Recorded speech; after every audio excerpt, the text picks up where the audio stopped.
We are good. We were just doing the intro. We didn't even know it. It's over. It's done. It's over. That's it. All Sayonara, right. baby. See you next. Patrick Bateman. Peter Michaels. We've forgotten about our names over the last little while. Like, people forget. Yeah. Is that guy Peter? Is he Patrick? Which one is? It's funny, too, because you say your name a lot. Unfortunately. Every day. I do every day, several part of your times. job is saying your name 100 million times. Oh, well, look who we have. We have our guest in the waiting room already. So listen, here's the deal. It's summer vacation mode. So we are just like ripping through interviews with some top-notch musicians, and this week's been very busy for us because we're going to be off and on in and out of town for the next month. It's summer, so, baby. Right? There's summer things to do. It is. So we've got Ella Coyes, a.k.a. Sister Ray, hanging out here on this week's episode of The Road the Stage. And Huge thanks to our friends at Sawback Brewing Company, Go Services Inc., Communal Creative Studios, Bo's Bar and Stage. Boom. Let's talk to Sister Ella. Ray. Sister Ray. Hi, Ella. How are you? I'm good. How are you? Excellent. Thanks. We've got takeoff. We were just saying, like, I mean, we've been doing these through Zoom so often. I'm sure you've been doing a ton of stuff through it too. Like, do you have that? Like, is this going to work? Is technology going to be my friend today? Pretty much every time, but we got the recording right off the bat, so I think we're also, what a setup. Yeah. This looks so good, guys. Thank you. We'd love to have you into this Communal Creative Studios here in Red Deer someday soon. Yeah, I hope. I miss Alberta so much. Do you? I was just gonna say, yes. Do you? Yes, I do. I really do. I've been gone for 2 years now, though. I haven't been back yet, so I do miss it. Yeah. Are there any plans to play some shows here? I'm doing Purple City at the end of August, so I'm going to be in Edmonton, but nothing else in Alberta, unfortunately. But fingers crossed in the fall. I'm really trying to do like some Alberta BC dates in the fall. It's on my list of things I really want to do before it gets real gnarly out there. Family all still back in the Edmonton area, or have you got still some pretty good connections? Well, all my family is still in Alberta. Yeah. So will you turn that show at the end of August into like a proper trip home, or is it just going to be too crazy busy? I'm going to be there for like 5 days. My friend of mine's getting married, so I'm going to go to his wedding, and I'm gonna have like a little family get together and gonna go fishing. It's gonna be like a nice little 5 day with thing. the wedding. So I work in radio, so just because I work in radio, and Patrick did as well, whenever I've got family member, friend of a friend getting married, it's always, oh, hey, can you MC? So do you get that? Right. Because you are a musician? No, don't come and play. Okay, I guess no. And I would play. I've played for family's wedding before, like one song or something, but no, I just like to hang out. I'm just there to hang. Yeah. You know. Yeah. What did you play at that wedding? I'm curious. Do you mind revealing that for us? I played at like my aunt and uncle's wedding when I was a kid. Oh, okay. And I can't even remember what I would have played. I just like played guitar in their yard and sang a nice song that they probably like a country song or something that they would have picked. Right. The world of country you're quite familiar with. Very, very familiar, yeah. Is it still something that you like? Is that's still a place you reside in musically? I mean, I listen to a lot of country music. Yeah. For sure. Yeah, a lot of it. A ton. I think it comes through in the vocals for sure, because when I first, and Patrick turned me on to your song first and foremost and sent it to me, and I listened to it and I was blown away right away. That was Crucified. Mm-hmm. And just, it's not necessarily twang in your voice, but as I was listening, I'm like, I can definitely hear some country in there for sure. Yeah, makes sense. It was like I grew up on 90s, like late 90s, early 2000s country radio. It was so much of what was on in the car, so it was like all of what I listened to. Okay, well, I'm going to get into specifics because I worked country radio the first like 6 years of my career, which was about 95 through 2000. Okay. So let's get into some specific. Let's get in some names. Who are we talking about? Martina McBride? Oh, yeah. My mom would have loved, like, Martina McBride, Reba McEntire. We used to watch the Reba show also on CMT. We would watch that. My parents really liked, like, Paul Brandt, Kenny Chesney. We listened to a lot of Alan Jackson. Who else would we have listened to? I like Lucinda Williams a lot. I still listen to her a ton. Mm-hmm. And then, like, a lot of older country, like a lot of bluegrass music, I guess. So not quite country, but a lot of, like, we'd listen to the Carter Family a lot, and we had a lot of the bluegrass compilations that we would listen to. Yeah, my parents really loved also, like, the trio. We listened to a lot of Dolly, a lot of Emmylou, a lot of Gillian Welch. a lot of Johnny Cash. The gamut. So yeah. Would you have been at that Garth Brooks show that Peter Michaels was at the other day? No. One of the few that was not there in Edmonton the other day, apparently. Yeah, no. That's fine. That's all right. Speaking of, going back into, the music of days past, I was introduced to Jackie Shane thanks to your music, and have spent some time. Are you familiar with Jackie Shane? No. So, as someone who's, just became familiar with Jackie Shane the other day, do you mind giving a brief breakdown of the legend, the legacy of Jackie Shane? So Jackie Shane was a soul singer I think she was from Detroit, but I can't remember right now. I would have to look and see where she was born. Right. But she moved to Toronto and became like a huge member of the music community here. And she was also a trans woman and was a huge member of the LGBTQ community in Toronto. And she moved back to America before she passed away. Disappeared. Yeah, well, she disappeared. Yeah. Yeah, she just like kind of left out of nowhere and no one knew where she was. But she is like a straight up legend and was just an incredible singer. She sang backups also for a bunch of incredible, and I can't remember either who she would have sang with, but she was a backing vocalist. Frank Motley and the Motley Crew. Yeah. But so she was like a backing vocalist, and then made a record and played a bunch in Toronto, but like a weird little Canadian in route to like incredible queer soul music. Yeah, and based on the light reading I did, and it may have been Tennessee. I forget where exactly she came from, but ended up, I believe, just touring into Canada with this group, or maybe moved to the Toronto area. I think I saw Cornwall mentioned as well in Ontario, but basically got to Canada and realized, hey, this feels like a much better place. Yeah. And then just stuck it out for a long time, and then just disappeared, and people thought she had died. And how long ago was this? Like, what are we talking? Well, she died in 2019. I think in the 60s is when she would have moved up here. But unbelievable music. Amazing. Like, crazy voice. And, you mentioned Jackie Shane briefly on Communion, but it's kind of one of those things where like, oh, yeah, we need to know more about this person because whether it's from the music or the social aspect, like incredibly progressive. And it seemed like Jackie Shane should be a much more bigger household name. I agree. She's amazing. I listen to her a lot. Yeah, very, very cool. Awesome. So history lessons today. You discovered that through Ella. How did you discover?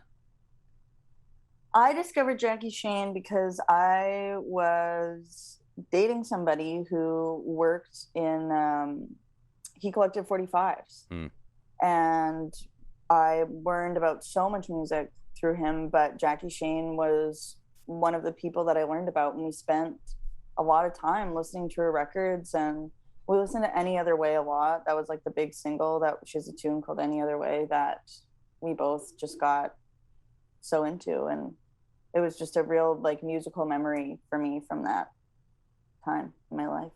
A time of your life. That seems to be your creative inspiration, is just like completely laying out times of your life, right? Album after album. Communion, your album is out now, and it's fantastic. And congrats, by the way, you made the Polaris long list, which was very exciting for us to see. Is that kind of thing, does that matter to you?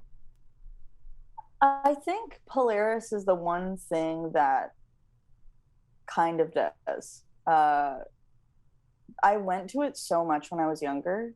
The long list would come out and I would go look at it to figure out what I missed throughout the year and what was great. And it always was so great. And it's an amazing list. I'm so proud to see so many other Indigenous people on the list also this year. Like, it's a real, so I feel really proud to be with my peers like that. And it's super cool for me. I always looked at Polaris, and it's really exciting. I was lucky to be part of the jury list this year, and like you, I've always looked at that list as a way to increase the scope of what the hell is going on in this country, because seems like that it's rare to find something like that that's so comprehensive and just like takes a really hard, not that specific look at the music in this country from a specific time and frame, it's also right? not nailed down into one genre, right? No, like if you're looking at certain magazine lists or certain other that's kind of curated to a certain style, genre, whatever. It doesn't matter. Nothing. This is all wide it's open. At least 20 minutes long. It was released between this date, and it's Canadian. That's about it. That's incredible. Like that just the options are almost endless at that point. And there were like so many albums to sift through over the last few months to try to make an informed opinion. But you're right, like the representation in that long list is pretty remarkable. Yeah, it's awesome. I was really stoked to be there that day and see the list. It was really fun. Yeah, former guest of the show, Dan Monkman, his On Big As A project was landed on the long list too, which is very cool. So yeah. And it's funny, I forget which article I had read that you had done an interview for as well, and it reminded me of how great even the Alberta music scene is. But I think it was a festival in Edmonton that you'd played, and it was Scenic Route to Alaska and Royal Tusk and Cadence Weapon, and you just get thinking of, and you're like, wow, like holy shit, that's a lineup. Pretty diverse sound for sure. Yeah. Yeah. Wow, I forgot about that show. What a show. Were you just were you on the bill as Ella Coyes for that show, or? No, I would have been Sister Ray. I think, you would for that show. Yeah. And Sister Ray is a Velvet Underground reference? Yeah, yes it is. Yeah. It's pretty loose. I feel like I wish that it was more of a story than it actually is. But it's not really. I just loved the Velvet Underground so much. And I love that song. And I had a project a while ago. I thought I would call it that, and I didn't. And then I wanted to not be playing under my own name anymore. And it just seemed kind of like the natural. It was just the thing that I liked the most. And I've always kind of been interested in religious themes. And I thought it was funny to call myself that, like a nun or something, but that's it. I get a lot of flack from like old white dudes for that. They're like, you do not make the right kind of music. And I'm like, okay, guys, that's okay. It's I understand. It's really close to your heart. I'm sorry. That's not how you know you made a good decision. But it's got double meaning too. So what more do you want? Yeah. I thought it was funny, and I just love them. So yeah. I gotta spend some more time with that song. But like, do you listen to that specific Velvet Underground song a lot? All like 17 minutes of it, or however long it is? I used to when I was younger. Yeah. My I used to when I was younger, but I'm not quite in that place anymore of just like lying on my floor for 20 minutes and just being like, holy shit, I don't really do that as much anymore. But when I was younger, I definitely did do that quite often. Well, that's what I'll be doing in just a few hours from now with that song. Yeah, it's a long one. Yeah. Big undertaking, but worth it. Well, again, congrats on Communion. I mean, it seems like the attention to it has been, again, we mentioned Polaris. I thought that the Pitchfork review was really thoughtful and pretty deep in discussing not just the sound, but also, the lyrical content, obviously. And then you were just in the States, right? You did like an audio tree session. You did a few shows.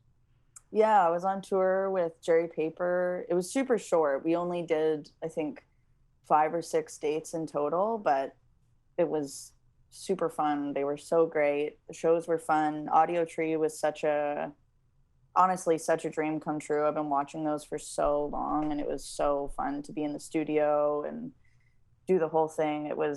I love Chicago so much, so it was nice to be able to kind of have the day in Chicago, forced us to get there early. They were awesome dates. Well, let's detour a little bit, and because I know you love talking about food. Yeah. Where did you eat in Chicago? Because I know that is one place I've never been, but food city of big sorts. Food city. So unfortunately, I didn't have that much time to go out. I ate a lot of pizza there. I ate pizza twice. Nice. I went in one day. It was a real tour moment for me. We went to Demo's, which was great. Awesome. By the Slice spot. Do you guys know Blessed from Abbotsford? No. We don't know them for sure. Highly recommend you listen to that band. They're one of my favorite bands in Canada. Truly, they're amazing. But we met up with them at some Dino's. Is that like deep dish? Dino's, is that like? No, it's not deep dish. Okay. It's really just good by the slice, kind of a lot happening, but very good vibes in there. It was guided by Blessed. I guess they go every time they're there because they have a bunch of vegan options and they're all vegan. Very nice. And then I ate pizza again at whatever place was attached to the venue, and it was good. But the real win that we had was we were staying. I didn't know that there was such a big Puerto Rican community in Chicago. I didn't know that either. But we were staying in like a Puerto Rican area of Chicago, and just went and had like amazing coffee and amazing sandwiches in the morning. And I wish I could remember what the spot was called, but we just kind of crawled to wherever was close. And it was amazing. And I had a guava and cheese muffin that changed my life in the car later. Whoa. From that same place. Wow. Yeah. So great day in Chicago. Not a lot of time, but everywhere we went was incredible. You made it count. Yeah. We made it count. And you were we made it count. You were, because I saw a number of posts, because I follow Jules on Instagram. Yes. So Jules was tour managing. Yes. Yeah, she is amazing. And it looked like you met a lot of dogs. We did. We met a lot of. Yes, we met a lot of dogs. Chicago was also a huge animal day for us. They have at Audio Tree. They have a dog named Misha. She's a Chiweenie, and she was the most peaceful little creature I've ever met. And the place that we stayed that night, they had a turtle named Lump, and it was a great day but I didn't get a great photo of Lump. I had consumed some beverages at that point, and I was overwhelmed by Lump. But yeah, great big animal day also in Chicago. Yeah, it definitely looked that way. It looked like a great trip. Do you know what the turnaround is on that Audio Tree session? Because I know that they broadcast it live, but you can't, it's been a few days. You can't go back and watch it right now. I'm assuming it'll be a couple weeks before that's out. Yeah, I think that they take a couple weeks and they kind of edited it. They'll edit it, they'll mix it a little bit better as well, and cut the interview in. Right. Because I know from watching them, they used to you would play songs and then they would interview you in between songs. Mm-hmm. But they do it separately. All right. Now, so they'll cut them together and then make it one nice little situation. Were you happy about that process of being able to get the actual music out of the way and then focus on the interview separately? Yeah, I was kind of relieved to just be able. I was nervous about it. I really have been watching those. I don't get nervous that often anymore, but I just have loved them for so long. Yeah. And so I was there and I was nervous and I was glad you just get to play all the way through and then have a little chat, and it was a nice little process. Yeah. So for something like that, I'm assuming you did a handful of songs for them. Are you improvising at all, or do you go in just like this is what I'm going to do? It's going to go this way. It's going to be good. For Audio Tree, I had to submit the songs I was going to play first to make sure all the titles and stuff were right and I was playing them in the right order. So for that, I did that. Yeah. I don't really improvise that much anymore. Okay. It's hard. I used to do it all of the time, and I really haven't found that place again, but it's something that I'm very much seeking out. I had a friend tell me the other day, like, it seems like you kind of went backwards in doing the improvised stuff first and then moving over to songwriting after, which I agree. The improvised stuff is a lot more lofty than just writing the songs and playing them at the shows. But I really look to that time a lot as something that I would like to find again, because it was really, really magical. It was a really special time for me, and it really informed the feeling of doing it. There would be times where I'd play and I would just have a feeling of, this is so good and I know that this is working and it feels so right. And it's so intense because you're in front of people and you can't stop to go, oh, I really like this, I'm going to stop and record it on my phone and write it down and take the time. Instead, the feeling was, oh my God, I'm kind of in this avalanche and I just have to let it go. And I have to allow myself to be in it and decide that I'm going to be safe and decide that I'm going to keep going. And it informs my writing a lot, but it's not the same because I'm in my personal space, and I'm able to use my phone and my laptop and stuff to record it all. But that feeling absolutely has informed what I do now, and I want to get there again because it's the best. So good. With that process, like everything improvised, do you already have kind of the music or the melody kind of stuck away somewhere, and then it's just lyrics are improvised on the spot, or is it all just from scratch? A combination of that. So I would noodle away by myself sometimes and have a chord progression that I liked, or I would have a phrase in mind that I really liked that I wanted to use. And so I would kind of go in with that. But usually by the time I was progressing throughout the set, by the end, maybe closer to the middle, I would get into just doing fully improvised stuff. A lot of the time also, I would end up doing fully improvised stuff. And when I had that feeling of, oh, this is so good, that was the stuff I would remember. And I was playing so many shows at the time that I would take that and try to kind of play it again the next night. And that was how I wrote Crucified, or at least the first kind of 2/3 of Crucified. That's how that song was written, was in a live setting, just through repetition and kind of remembering and piecing it together every night, sort of. But it came to be what it is now through that. And as you're doing those performances, it's just you and the guitar? There's no other bandmates that you have to worry about, or it's just straight up you and a It's guitar? just me. Yeah, I don't think I could have done it with a band. Yeah. I don't know how to improvise like that. That's It still seems like you'd need a pretty good grasp of not just confidence, but organization. Especially if you're thinking about what you may have done a show or two earlier and how you can bring that into an improvisational moment. It sounds scary as hell. I cannot believe you do that. and it's one thing to just get up in a basement and do it, but you would have people in front of you, and this is all just coming to life. And then because you're also there entertaining people, so the focus still has to be on, you kind of have that to go as well. Mm-hmm. Unbelievable. Yeah, that was the whole Sister Ray concept. That was kind of why I started Sister Ray, was to be doing those improvised shows. But it was definitely out of necessity. I couldn't write for a couple of years. I was just kind of in a really weird space inside of myself and in my life, and it just wasn't happening, but I felt the need to do it. And I love to write songs so much, but I love the shows. The shows is really the part that's really what I love to do.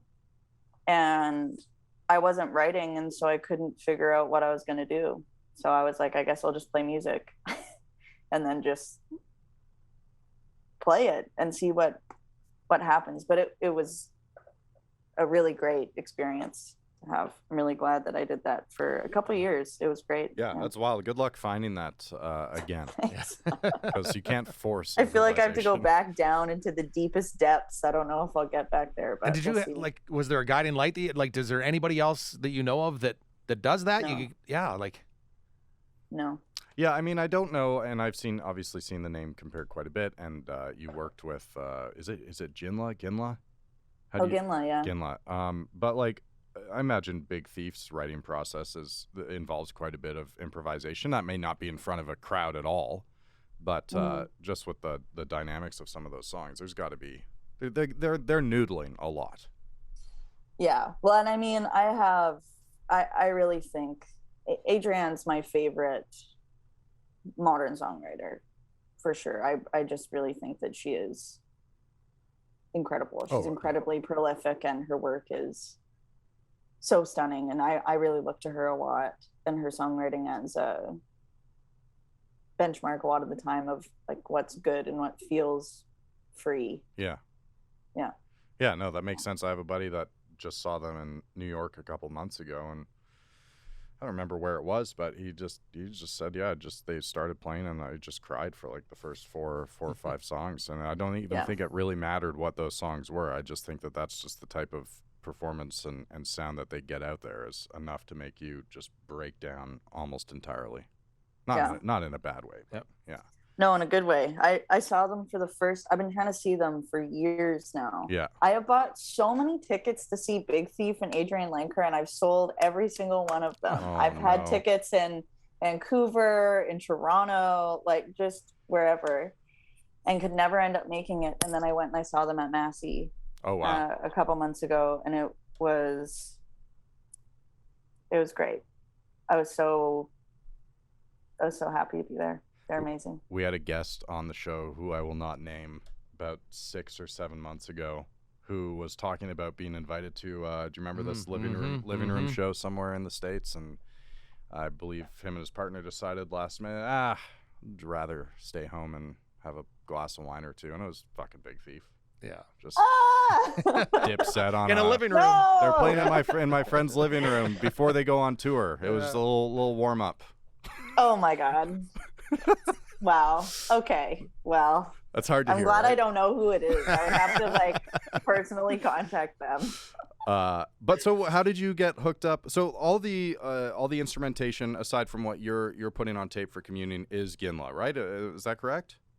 We had Ben Whiteley play bass on Jackie in the Kitchen, who he plays bass for the weather station and for Julia Jacqueline and for Basia Balut. But he's like a guy in Toronto. So he played on one track, played upright for us, and then the rest is Ginla. Yeah. And how did you get linked up with them? Was you just like, this is who I want to work with and let's figure it out?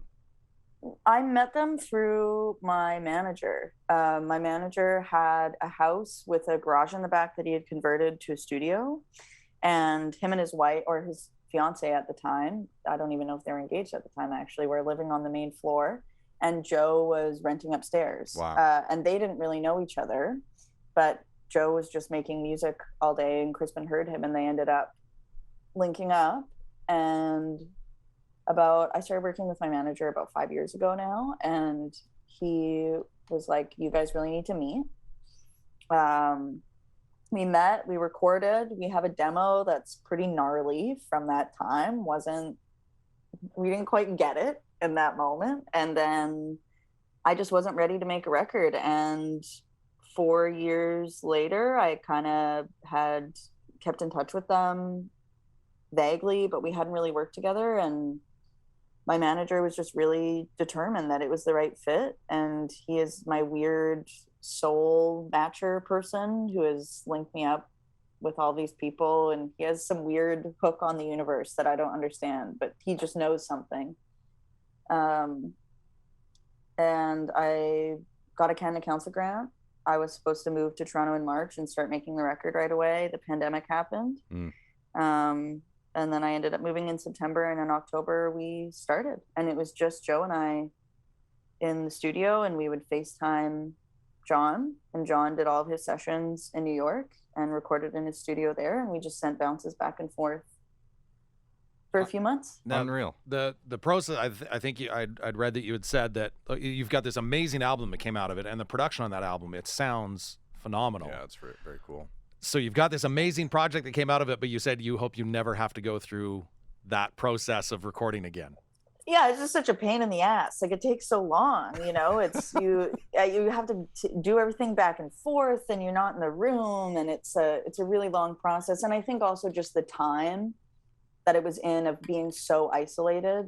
That's such a hard time to make music. It felt incredibly difficult to make that record. I really struggled throughout the whole I would go into the studio and just say to Joe, like, are we ever going to finish this? Or like, what is going to happen?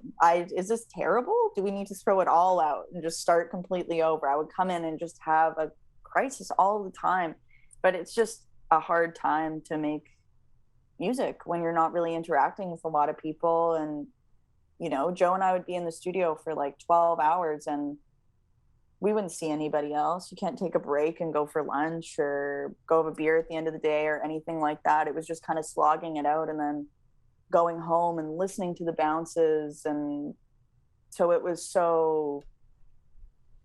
just my whole world for a while. And it was hard. Yeah.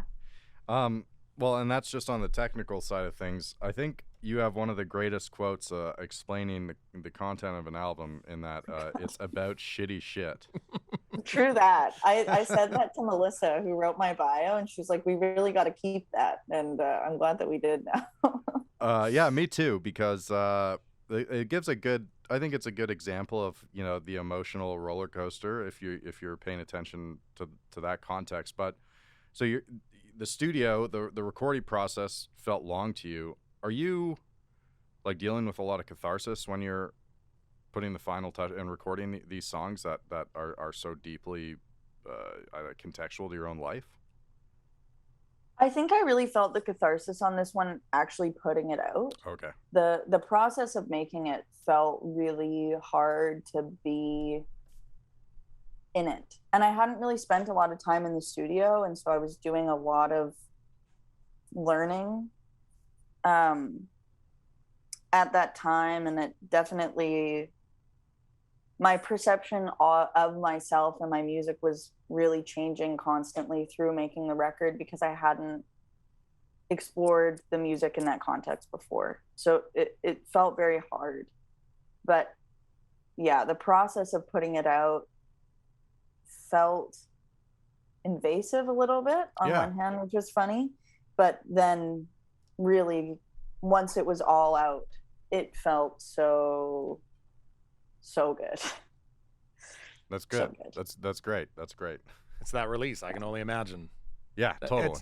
As I listen to that album, like, and this isn't just for your album specifically, but sometimes in general, like, I almost feel guilty listening to it because it is so deeply personal, but at the same time, it's about shitty shit. It's about shitty shit. Yeah. It's like, peering into somebody's diary, I guess. And I'm like, well, why do I get to know this? But obviously you want people to know. And it's this whole feeling of, there's sadness to it, but also celebration to it. There's just so many damn emotions. Yeah. Yeah. Well, I think my favorite art, though, does feel invasive, which is something that I kind of had to settle with. A lot of my favorite music, my favorite film, my favorite art, it feels like I shouldn't be there, or that I'm doing something wrong by being there. Yeah. And that's good, and I just kind of had to settle with that a little bit more, as instead of the viewer being on the other side of it. But that's what I love in art, or in a lot of art. So I really love that line, do I seek justice or merely my own comfort, which I think can be applied to pretty much almost any situation in which you want to speak out and expose your thoughts on any topic, really. But do you think that you'll ever have the answer to that question? I hope not. It's been I hadn't really played that song live a ton. I really go through it with that song. It's one of the songs that doesn't feel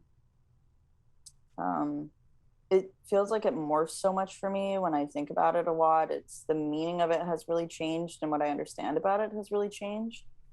But I hadn't played it live really, and then on this tour we were in Detroit when the Roe v. Wade decision happened, and I played that song that day, and it truly is a song that keeps kind of morphing and moving the more life that kind of happens around me, and I am glad I won't know the answer.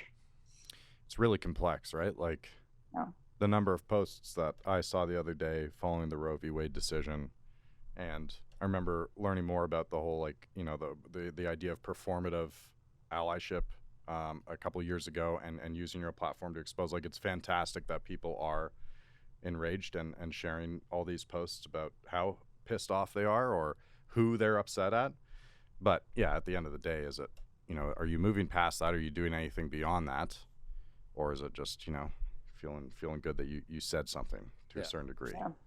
It's, and I don't know if this is the case or not, but to me it seems reminiscent. So my dad was a hippie and went through, everything through the late 60s. And it just, the more and more I see all of this stuff happening, it really feels like that is happening again, where young people have a voice that they haven't had in a long time and are using the platform to speak out, which is great. Yeah. Well, and I hope continues. Hopefully it results in change. Effective change. Yes. We'll see what happens. Yeah. It will be some time before we figure that out. Why is F1? Okay, so yes, let's go. Let's go a little lighter. Okay, so I take every avenue I can to dig up whatever I can for these interviews. So I just happen to be going through your Twitter, and you only follow 7 accounts, and I'm like, okay, well that's interesting. These must be 7 pretty important accounts. Who is it? And it's an F1. Is it an F1 fan group? Is that what it is? And Patrick also is very much. I just went to Montreal last weekend. He was just in Montreal, so I thought, wow, so explain your love of F1. Well, I really I have to credit Joe on that one, who is one of the members of Ginla, who I made my record with. Yeah.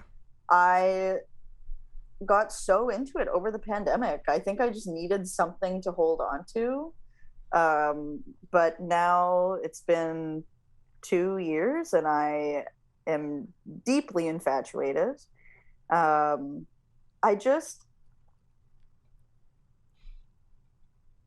The goal is so pure and I love it. It's just who finishes first and who goes the fastest. And I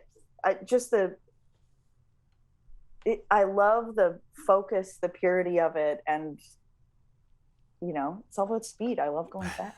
Yeah, it is. When you put it that way, it is pretty like just a basic concept to follow, right?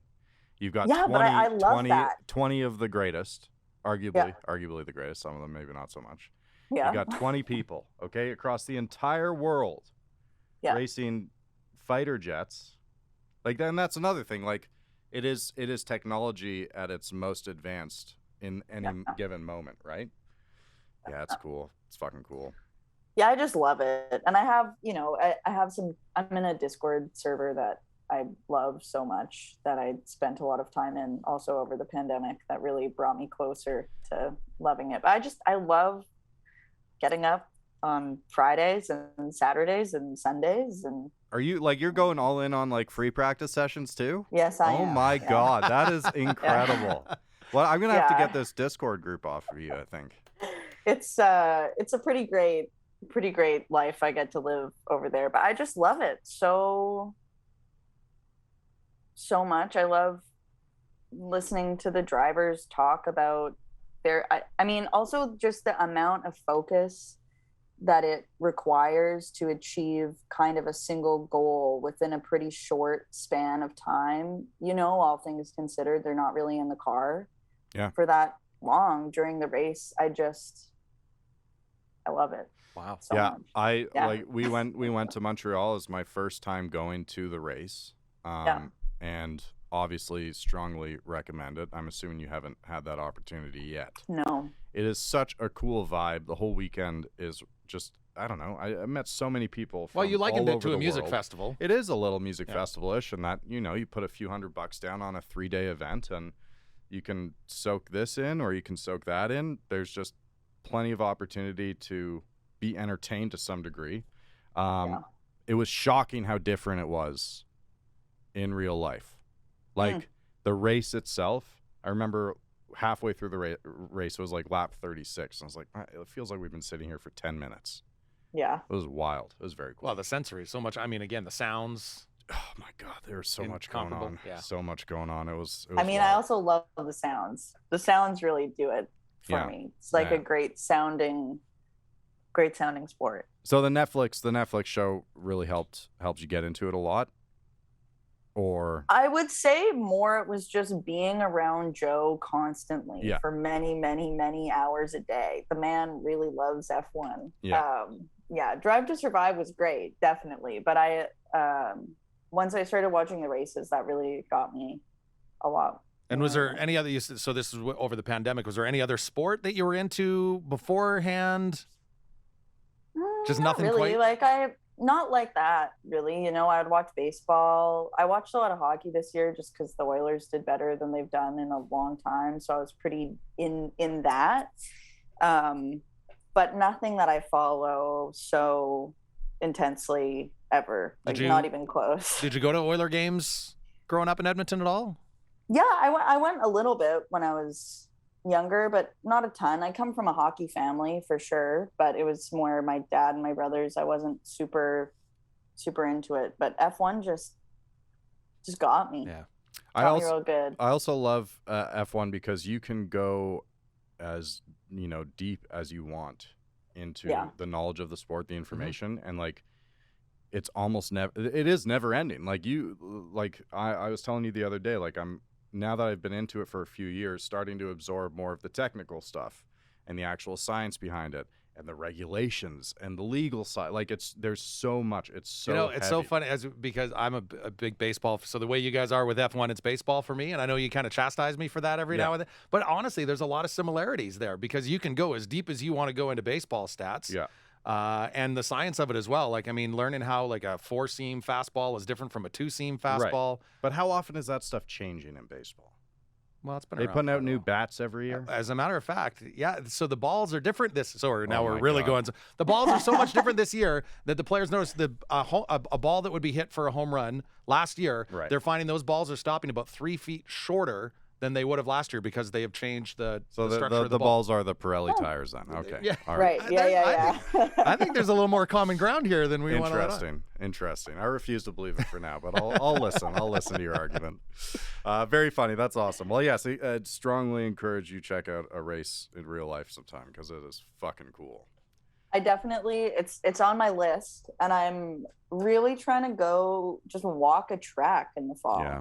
I'm in Budapest. Yeah. There's a track in Hungary, and I'm really trying to go walk the track. I've looked into it. I got to find some people that are down to go with me. Yeah. You got to have a group of 4 to go. Okay. So I'm trying to gather my little group of 4 who wants to go like stand on the podium and shit with me. But it's on my list of things I'm trying to do when I'm out there. Okay, so this weekend, are you? And I'm assuming you're in Toronto right now or Ontario. Yeah. So you don't have it as bad as we do, but like this weekend, I think the race starts at 7 a.m. my time, might even be 6. Are you watching it live? Are you getting up to watch it? Even Absolutely. on the earliest mornings? Yes. I get up for all of them. Australia, I stayed up to watch FP3 like obscenely late. Yeah. That would have been like 3 a.m. your time or something crazy. Yeah. And does it go to like is there like an extensive like pregame as well so that you can typically Fridays you have 2 practice sessions, an hour each. And that's just your opportunity to get your your car on the track for the first time this year, basically. And then on Saturdays, it's FP3 free practice 3, which leads into the qualifying session at the end of the day. And that's all televised, that stuff, or is it? If you want it to be, it sure is. Okay. And then on Sunday is the big race. And then it's all over. And then they pack it up and move on to the next country or wherever they're going. Yep. Yeah. Thrilling stuff. All right. Really I bet you woke up this morning thinking, I'm going to talk about F1 on a podcast today. And it's going to. I always hope. But, nobody talks to me about F1 enough, if I'm being honest with you. I feel like I really dropped it. And I definitely dropped a F1 reference in my album credits, and you guys are the first ones asking me about it. So, honestly, God bless. I've been waiting for this moment for a while. All right. Well, I'm going to have to check out the album credits immediately. Yeah. So, okay, before we move on from that, who are you cheering for this weekend? Well, my dedication for this whole season is actually I'm for Alpine. Oh, okay. That's where I'm at. But in my heart, I would really love. I'm waiting for Carlos this season, honestly, to pick it up a little bit, but it's just not happening. I would love to see Charles really pull through. I got a lot of Ferrari love. I have a lot of Italians in my life, and I know that Alpine's not going to win, so. I cheer for Alpine, and I love watching Alonso really skedaddle this year. Yeah, doing good work out there. But for a win, I really am out here for Ferrari. Okay, when we were in the stands in Montreal for probably 20 minutes with the strong possibility that Carlos was going to win his first race, and I was like, my God, I'm going to be here for this moment because he's about to become the longest, I think, podium sitter with no race wins in like two races or something. It would have been huge. It would have been incredible. Yeah, it would have been a huge moment. I was waiting, but it didn't happen. I was very sad. All I'm seeing right now is if there's ever like a panel Well, like I mean, Ella has to be on an F1 panel at this point. The two would be going. I think that'd be good for the sport. Yeah, call me. I'm available. Yeah, get on that TSN F1 panel. I don't even know who would be on that one, but that would be, you could be a celebrity guest of sorts. Oh yeah. Very cool. All right. Well, yeah, you got anything else? No, we can't wait to see you out here. Like, just to Please hear it and see it live is going to be something special. Yeah. Come to Red Deer. I'm sure you've been here a few times before, right? Oh yeah, I've played Bose. I know. Have you actually? Yeah. I haven't as Sister played, Ray? No. Okay. I don't think so. I've played as Ella Coyes, and I used to be in a project with another person, and we definitely had a great show there actually once with Sam Weber. Okay. He's from Victoria, but he lives in LA now. He just put out a record, or I guess he didn't just put it out, but he recently put out a record that I love very, very much. And I played Bose with him, and it was one of my favorite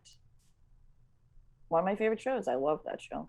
Awesome. Well, that's good to hear. The room's only gotten better over the last couple of years too. So yeah, we definitely can't wait to have you back. Yeah, one day soon. I can't wait. Well, thank you so much for taking the time. I know at the end of the Pitchfork review, they said in an ideal world, these songs wouldn't exist, which is one hell of a way of putting it. But yeah, Mia really did she got it good on that one. Yeah, absolutely. But I'm definitely happy to have this album in my playlist right now. Yes, thank you for sharing. Thank you guys so much. Jules was stoked about this. Oh, that's great. I was going to have a great time. So that's great. Yeah, Jules seems awesome. Yeah, she rules. All right, thank you so much, Ella. We will see you soon. Thank you, guys. Bye. Have a great day. That was great. Yeah, unbelievable.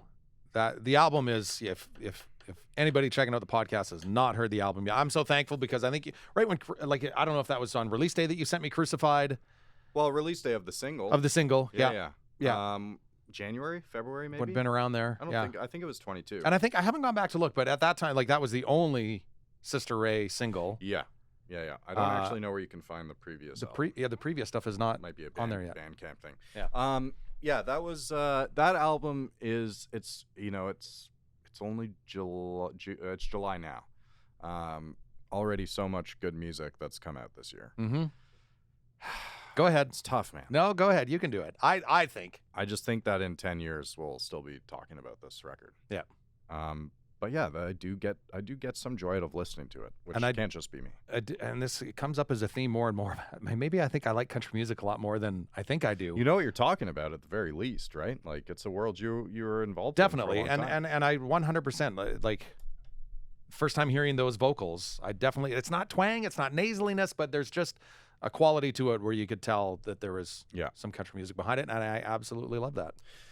Yeah, pretty remarkable artist, and yeah, I'm excited to get Ella back here to Red Deer. Might have to head up to Edmonton. Purple City, I think that'd be art. And again, like, just seeing that list of entertainers from Edmonton. Yeah, that was very cool. So much great, such a diverse, so much great talent. And that person you were referring to earlier about missing that show. Yeah. Also an Albertan. Yes. I mean, well, that's where we'll leave it at that. I knew I shouldn't have mentioned the name. I knew that would have been that was a big no-no.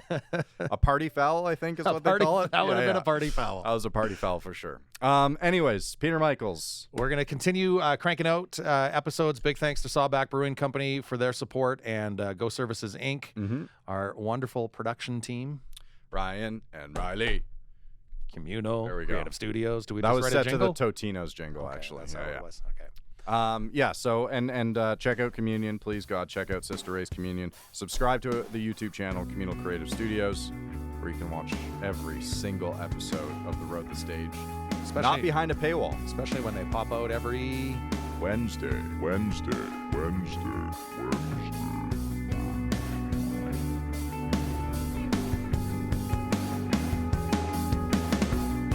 The Road the Stage is produced by Ryan Kuly and Ryley Surian at the Communal Creative Studios in Red Deer, Alberta.